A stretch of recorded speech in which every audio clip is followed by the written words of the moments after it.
Ini adalah cerita pilu, sangat-sangat pilu. Jangan lanjutkan nonton apabila tidak tahan. Walau kisah ini adalah kisah nyata, namun sangat memilukan dan sulit untuk dilupakan.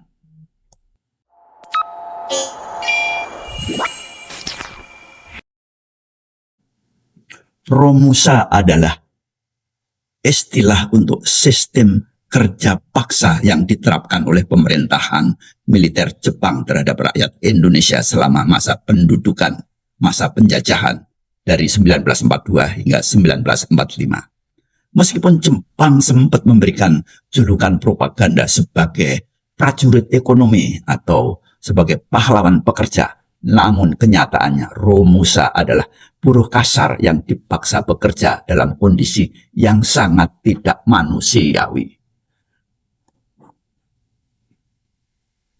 Berikut adalah rincian mengenai jumlah tenaga kerja, kejahatan yang dilakukan, dan data kematian akibat kerja paksa tersebut. Jumlah yang pasti sulit ditentukan karena pencatatan yang tidak lengkap.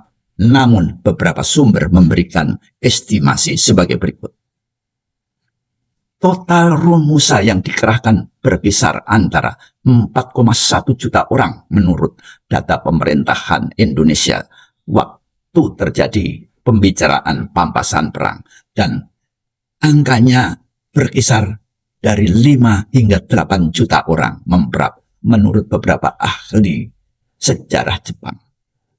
Dari jumlah tersebut, ratusan ribu hingga jutaan orang dikirim keluar daerah asal mereka. Misalnya sekitar 200.000 hingga 500.000 orang Jawa dikirim keluar Jawa dan ke luar negeri, seperti ke Thailand, ke Burma, dan ke Vietnam. Sementara itu, pada tahun 1945, jumlah penduduk Jepang adalah kisaran 75 hingga 70 juta orang.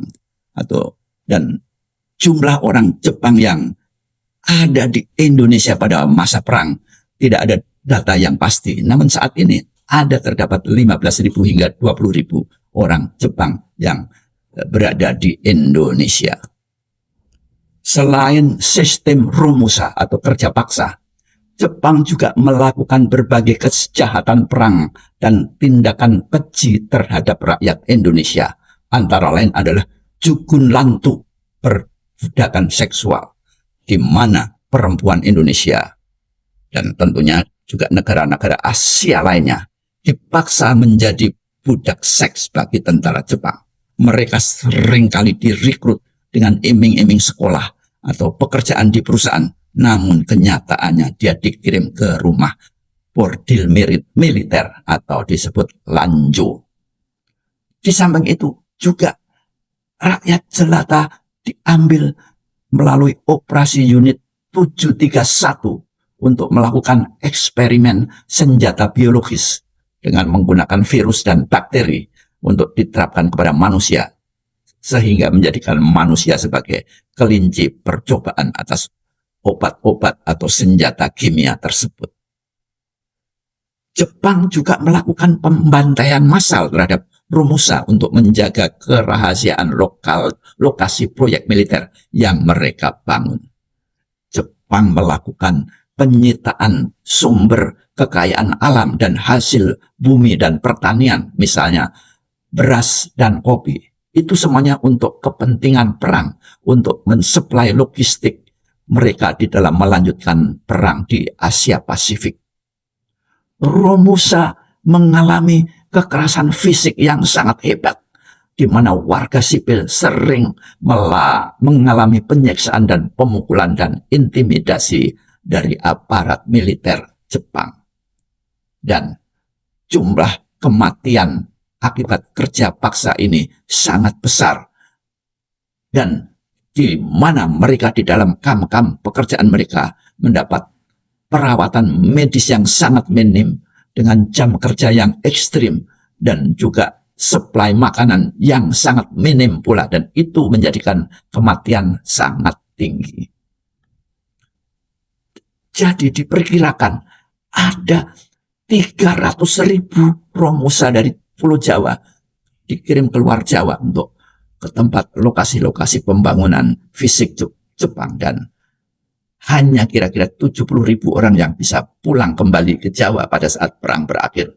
Sehingga bisa dikatakan hampir 70% mereka meninggal di lokasi proyek, di mana pada saat mereka menjalankan pekerjaannya mengalami penyakit, mengalami kelelahan ekstrim, dan juga dibunuh di tempat apabila dianggap pegawai kerja paksa tersebut lemah, letih, dan tidak melakukan tugas, misalnya mengangkat batu yang besar, mendorong gerobak yang berat, dan lain sebagainya. Lokasi proyek Jepang tersebut berada banyak di wilayah Nusantara. Antara lain adalah jalur kereta api maut atau Death Railway. Jepang membangun jalur kereta api strategis untuk mengangkut sumber daya alam dan mengangkut tentara Jepang yang memakan ribuan korban jiwa saat pembangunan rel kereta tersebut. Antara lain adalah rute Pekanbaru Muara Sijunjung dari Riau ke Sumatera Barat.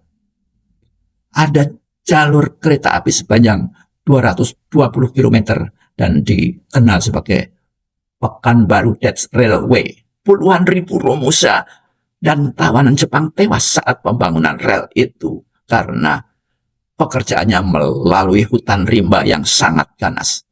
Ada juga rute Saketi Bayah di Banten. Jalur ini dibangun khusus untuk mengangkut hasil tambang batu bara dari Bayah ke pelabuhan guna keperluan bahan bakar kapal perang Jepang.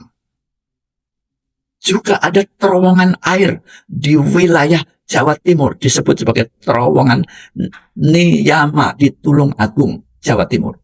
Proyek besar ini adalah membuat terowongan air yang mencodet aliran Kali Brantas ke Samudra Hindia guna mencegah banjir. Dan pembangunan ini melibatkan ribuan Romusa yang bekerja di bawah pengawasan yang ketat. Ada gua dan lubang pertahanan Jepang disebut sebagai gua Jepang. Jadi Jepang membangun gua-gua di bawah tanah sebagai barak, sebagai gudang amunisi dan bunker pertahanan di berbagai titik strategis. Misalnya di Bukit Tinggi, Sumatera Barat. Lubang Jepang yang sangat luas dan memiliki banyak lorong-lorong dan percabangan di bawah tanah.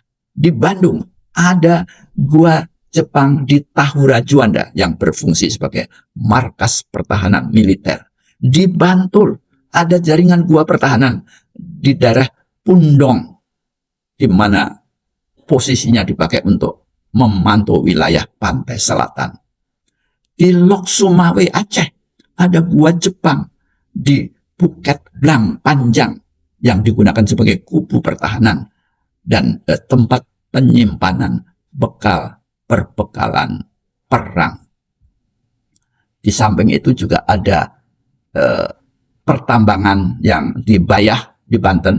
Karena lokasi tersebut, maka eksploitasi Romusa sangat besar dan memakan banyak korban.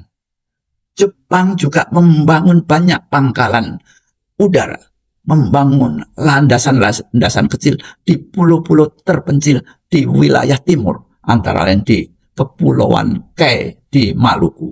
Sementara di Pulau Jawa pun juga dibangun banyak landasan-landasan pesawat terbang, antara lain di Gorda, di Rumpin, di Kalijati, di Pangandaran, di Sukabumi, dan di Padalarang, dan masih banyak lagi yang belum diinvestigasi. Bahkan di daerah Cirebon pun juga ada pangkalan udara yang dibangun dengan menggunakan tentara Romusa, dengan tenaga kerja Romusa.